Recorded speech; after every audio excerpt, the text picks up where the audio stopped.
এবার একটা দারুণ শোভাযাত্রা পাইছি, তাই না? সব জাতি গোষ্ঠীর শোভাযাত্রা, এমন কোন গ্রুপ নাই বাংলাদেশে যা এই শোভাযাত্রা আসেনি। এইটাই আগামীর বাংলাদেশ। আগামীর বাংলাদেশ বাঙালির না, আগামীর বাংলাদেশ বাংলাদেশে বসবাস করা সব জাতি গোষ্ঠী। তারপরেও পন্দের আলো লিখে বাঙালির প্রাণের উৎসব। মাসুদ ভালো হবে কিন্তু পন্দের আলো ভালো হবে না। এর মধ্যে ছায়ানট তার বদমাইশি কিন্তু বন্ধ করে বলিছে বাঙালি জাগবেই, সবাই মিলে সুন্দর দিন কাটানোর সময় ফিরবেই। বুঝেছাও? ফিরবেই, ফিরবেই মানে সময়টা চলে গেছে। আবার আপা যখন চট করে ফিরে আসবে তখন আবার সুন্দর দিন কাটাবে। আগে কি সুন্দর দিন কাটাইতাম, এখন কাটাইতে পারতেছে। আমি জানতাম এই বদমাইশি এরা করবে। ছায়ানট ভালো হইতে বেশি লাগে না, ছাগলের খোয়ার বানাবো সামে সিকনে আওয়ামী বয়ান কেটে করলে। এই জন্য বলছিলাম কি কয় কি গায় সেটা আগে থেকে দেখে নাও। যাই হোক, এবার আসি রাজনীতিতে। প্রথমে ঐক্য নিয়ে কথা বলি। হাসিনার বিরুদ্ধে লড়াই যারা করেছি তারা কেন ঐক্যবদ্ধ না? এটা একটা সাধারণ মানুষের প্রশ্ন। এই প্রশ্নটা সঙ্গত, আর এটাও সঙ্গত যে আমাদের ঐক্য থাকারও কথা না। দ্বিতীয় বিশ্বযুদ্ধে হিটলারের বিরুদ্ধে আমেরিকা, রাশিয়া, ব্রিটেন একসাথে লড়াই করেছে। এদের বলা হয় যে মিত্র বাহিনী। তো হিটলারের পতন হওয়ার পরে রাশিয়ার আমেরিকার মিত্রতা কি থাকিছে? থাকে না। এই দুই শক্তি ঠান্ডা যুদ্ধে লিপ্ত হয়েছে, তাই না? অত দূরে যাইতে হবে না। 1990 খালেদা জিয়া, হাসিনা ঐক্য ছিল না, তারা একসাথে এরশাদকে হটানোর লড়াই করেছে না, থাকছে ঐক্য? থাকে না। হাসিনা বিরোধী ঐক্য নষ্ট করার দায় পড়ে বিএনপি। প্রথমে শুরু হলো টেম্পু স্ট্যান্ড দখল, এখনো চলিচ্ছে। দেখেন তৃণমূলে নিজেরা দখল নিয়ে মারপিট করিচ্ছে, আর বুড়ারা আছে ক্ষমতায় যাওয়ার জন্য নির্বাচন নির্বাচন নির্বাচন করে মুখে ফেনা তুলে ফেলেছে। গণতন্ত্রের জন্য নাকি নির্বাচন লাগবে, ডিসেম্বরের মধ্যেই নাকি নির্বাচন লাগবে। এই ডিসেম্বরের আগে বাংলাদেশের জাতীয় সংসদ নির্বাচনের ব্যবস্থা করবেন। শুনে এই সালাউদ্দিন সাহেব আগে কি কইছিল? আমরা সময় বেঁধে দিতে চাই। সুতরাং গণতান্ত্রিক প্রক্রিয়ায় ফিরে যাওয়াটার বিষয়টি অগ্রাধিকার। তো সেই হিসাবে আমরা কোনো নির্ধারিত সময়সীমা রেখা আমরা বলতে চাই না। শুনেছেন? এখন সময় বেঁধে দিতে চায় কেন সালাউদ্দিন সাহেব? ইন্ডিয়ানরা কয়ে দিছে আপনি তো 9 বছর ওদের আতিথেয়তা ছিলেন, আপনার দলের লোকেরাই তো মনে করে আপনি কম্প্রোমাইজ। আপনি ভারত সরকারের আশ্রয় থেকে রাজনৈতিক কর্মকাণ্ড চালাইতেন। কেমনে আপনারা চালাইতে দিত?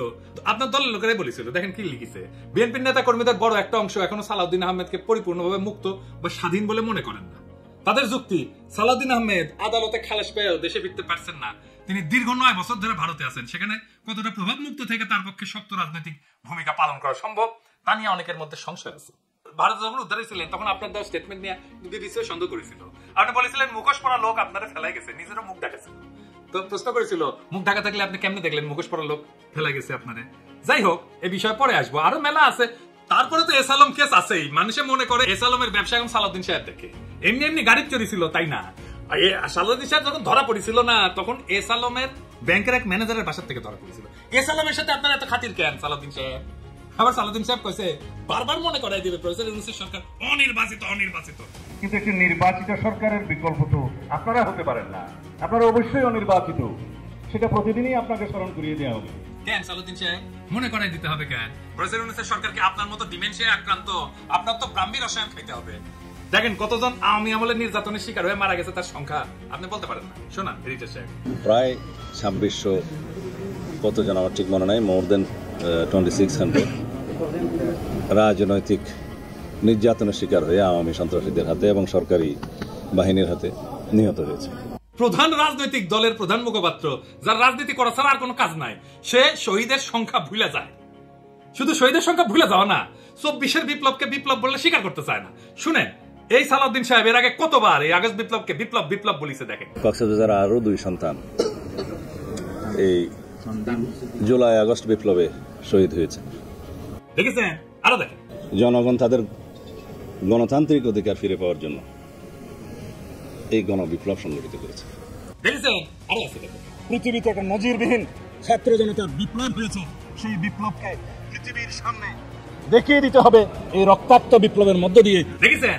বিপ্লব বলতে বলতে কাইট হয়ে পড়ে যায়। এইবার বলেন যে কয় মাসের মধ্যে শেষ চকুর টাই দিচ্ছে। দেখেন কি করছে।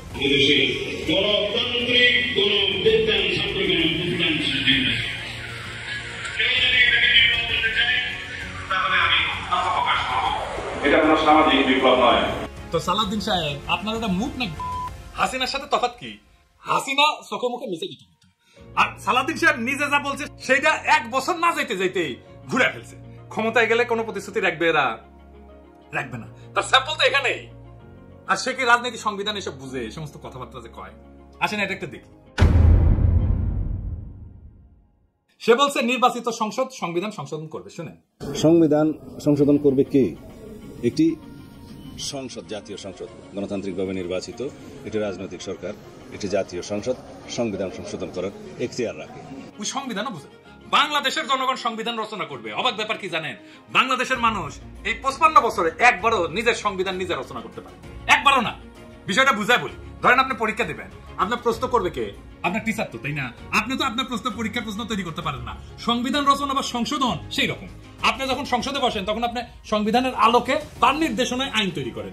আইন তৈরি করাই সংসদের কাজ, এলাকার উন্নয়ন সংসদের কাজ না। এলাকার উন্নয়ন পৌরসভার কাজ বা সিটি কর্পোরেশনের কাজ বা ইউনিয়ন পরিষদের কাজ। সংসদ সদস্য আসলে পৌরসভার চেয়ারম্যান মনে করেন নিজেকে। রাষ্ট্র তাই করে, তার মাধ্যমে উন্নয়ন প্রকল্প করে। এর ফলে যাদের উন্নয়ন করার কথা, যে স্থানীয় সরকার, তারা শক্তিশালী হয় না, আর এই এমপি গুলো ধান্দার মধ্যে ঠিক আছে। উন্নয়ন প্রকল্প করলে টাকা খরচা করবে এমপি, টাকা মারা যাবে উন্নয়ন প্রকল্প থেকে। যেই সংবিধানের আলোকে আইন তৈরি করবে সেই সংবিধানে সে হাত দিতে পারবে না। তো এই উন্নয়ন প্রকল্পে কেন এত এমপির খায়েশ জানেন?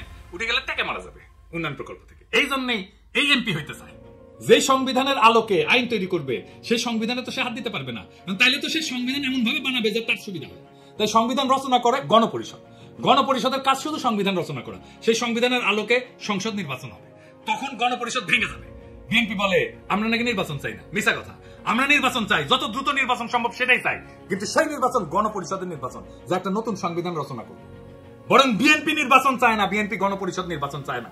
কারণ গণপরিষদ তো তাদের লুটপাটের রাস্তা বন্ধ করে দেবে নতুন সংবিধান লিখা, তাই তারা সংসদ নির্বাচন চায়। আপনারাই বলেন, হাসিনা যে সংবিধান রেখে গেছে, যে সংবিধান খালেদা জিয়া ছুঁড়ে ফেলে দিতে চাইছে, সেই সংবিধান বদলাইতে চায় না কেন বিএনপি? এই প্রেম কেন হাসিনার সংবিধানের প্রতি, সেটা আমরা জানতে চাই। নয়তো ব্যাখ্যা দেন কেন খালেদা জিয়া সংবিধান ছুঁড়ে ফেলে দিতে চাইছিলেন। সে বলে প্রফেসর ইউনূসের সরকার অনির্বাচিত সরকার। আসেন এটা একটু বুঝে দিই, আগে এটা শুনে। শুধু একটি নির্বাচিত সরকারের বিকল্প তো আপনারা হতে পারেন না, আপনারা অবশ্যই অনির্বাচিত। সেটা প্রতিদিনই আপনাকে স্মরণ করিয়ে দেওয়া হবে। সালাউদ্দিন সাহেব 1975 7 নভেম্বর থেকে 1978 সাল 23 জুন পর্যন্ত জিয়াউর রহমানকে নির্বাচিত সরকার ছিল। দুনিয়ার কোথাও আছে অন্তর্বর্তীকালীন সরকার নির্বাচিত হয়? আন্দাবরি কথা বলেন কেন? নির্বাচিত অনির্বাচিত প্রশ্ন আসছে কেন? ওই যে ইন্ডিয়া বলে দিছে না আনইলেক্টেড সরকার, এটাই শিখাই দিছে ইন্ডিয়া বিএনপি। তাই জপিচ্ছে ওই যে দিল্লি রাইটার্সে লেখা হইলো না আনইলেক্টেড সরকার। এই যে দেখেছেন, an unelected interim government led by Nobel Peace Prize laureate Mohammad Yunus. ওই যে কইছে না ইংরেজি কিবেন কইছে, ইংরেজি যেহেতু কইছে ঠিকই কইছে। তারপর থেকে বিএনপি জপিচ্ছে আনইলেক্টেড অনির্বাচিত। আরে অন্তর্বর্তীকালীন সরকার তো অনির্বাচিত হয়ে দেখুন। প্রশ্ন হচ্ছে সরকার বৈধ কিনা? জি এটা বৈধ সরকার। আপিল বিভাগের মতামত নিয়ে সরকার গঠন করেছে সুপ্পু। তো করে প্রিয় সুপ্পু, বিএনপি প্রিয় সুপ্পু নাকি এখন সুপ্পু তিতা হয়ে গেছে? আইনের কোনো ফাঁক নাই কলে। আর এই সরকারের সকল কাজের বৈধতা দিবে সেটা সালাউদ্দিন সাহেবের দলই হোক বা অন্য কোনো দলই হোক, যে আসুক ক্ষমতা। সালাউদ্দিন সাহেবের দলের আসার সম্ভাবনা কম, অন্য দলই হয়তো আসবে। পরবর্তী সরকার ক্ষমতা আসলে তার প্রথম কাজ হবে প্রফেসর ইউনূসের সরকারের সকল কাজকে বৈধতা দিয়ে আইন তৈরি করা। এটা তাকে করতেই হবে, না হলে তার সরকার অবৈধ। বিএনপির সাথে আমাদের সমস্যা নির্বাচন নিয়ে না, বিএনপির সাথে আমাদের তফাৎ হাসিনার ব্যবস্থা টিকায় রাখে আগে সংসদ নির্বাচন, নাকি হাসিনার ব্যবস্থা কবর দেওয়ার জন্য আগে গণপরিষদ নির্বাচন। তফাৎ খুব পরিষ্কার। বিএনপি চায় হাসিনার ব্যবস্থায় থাকুক, আগের মতোই সংবিধান থাকুক। আর আমরা চাই হাসিনার ব্যবস্থা বদল করার জন্য গণপরিষদের নির্বাচন হোক আগে, নতুন সংবিধান তৈরি করি, নতুন সংবিধানের অধীনে সংসদ নির্বাচন। এত নির্বাচন করতেছেন, দলের মধ্যে নির্বাচন করে কমিটি তৈরি করতে পারেন না কেন? আগে ওইটা করেন। নিজের দলের নির্বাচনের কালচার নাই, আর দেশের মানুষের শিখাইতেছে গণতন্ত্র আর নির্বাচন। খারাপ হাইসানি। আমি না এতদিন কোন কমিটিটা নির্বাচন করে আপনি করতে পারছেন? নিজের কমিটি করতে পারেন না নির্বাচন করে, আর জাতীয় নির্বাচন নিয়ে মাথা খারাপ করে ফেলছেন। আর ভাই আপনার তো দলেরই ঠিক নাই। মির্জা আব্বাস কয় এটা দ্বিতীয় স্বাধীনতা না। স্বাধীনতা দিবস প্রমাণ করবে যে দ্বিতীয় স্বাধীনতা বলে বাংলাদেশে কিছু নাই। সে নিজের দলের চেয়ারপারসনের বক্তব্য শুনে নাই। দেখেন তারেক রহমান কি বলে। 1971 এর মুক্তিযুদ্ধ আর 2024 মুক্তিযুদ্ধ, উভয় মুক্তিযুদ্ধেই জনগণের বার্তা একটি। কি সেটি? সেই বার্তা হলো শর্ত দিয়ে স্বাধীনতা হয় না। স্বাধীনতা প্রিয় জনগণ স্বাধীনতা অর্জন কিংবা স্বাধীনতা রক্ষায় কোনো শর্ত মানে না, মানতে রাজি না। গণহত্যাকারী স্বৈরাচারী হাসিনা পালিয়ে যাবার পরে বাংলাদেশ থেকে, প্রিয় বাংলাদেশ থেকে আমি যত মানুষের সাথে কথা বলেছি, প্রতিটি মানুষ অনুভূতি প্রকাশের প্রথম উচ্চারণ ছিল বাংলাদেশ স্বাধীন হয়েছে। স্বাধীন বাংলাদেশ থেকে বলছি। দেশ এবং জনগণকে স্বাধীন করতে গিয়ে চোখে মুখে বুকে গুলি আলিঙ্গন করা আবু সাইদ কিংবা মুগ্ধের মতন হাজারো ছাত্র ছাত্রী তরুণ তরুণীকে প্রাণ বিসর্জন দিতে হয়েছে। শুনেছেন, এই দলের প্রধান নেতা বলে এক কথা, স্থায়ী কমিটির নেতা সারিন্দা বাজায় আর এই দল দেশ চালানোর মতো লায়ক হয়েছে। আগে নির্বাচন দিয়ে কমিটি বানান, দেখি কেমন গণতন্ত্র ঠিকানে, তারপরে দেশের গণতন্ত্রের ঠিকা নিয়েন। আপনি আসরি ধর্ম পরের শিখাও। ওই যে পরীক্ষার কথা কইছি না, নিজের প্রশ্নপত্র নিজে বানানো যায় না, বানাবে টিচার। গণপরিষদে হইতেছে সেই টিচার যে জনগণের হয়ে প্রশ্নপত্র তৈরি করবে, সংবিধান রচনা করবে, তারপর সেই সংবিধানের আলোকে সংসদ নির্বাচন হবে। এটা হইলে জনগণের মালিকানা। আর আজ যারা বলে আগে সংসদ নির্বাচন দরকার, তারা আসলে হাসিনার পুরানো খোলা খাতা দিয়ে আবার পরীক্ষা নিতে চায়, যে খাতায় শুধু দুইটা প্রশ্ন থাকে, লুটপাট আর গোলামি।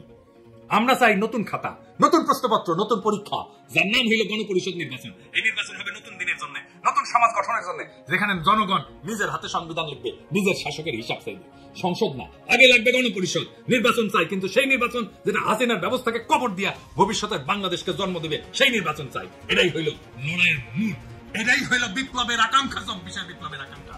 এটাকেই আমরা বাস্তবায়ন করতে চাই। আর আপনারা বিএনপিরা সেই বিপ্লবের আকাঙ্ক্ষার সামনে পাহাড়ের সমান বাধা হয়ে দাঁড়ায় আছে। এই বাধা আমরা মানব না।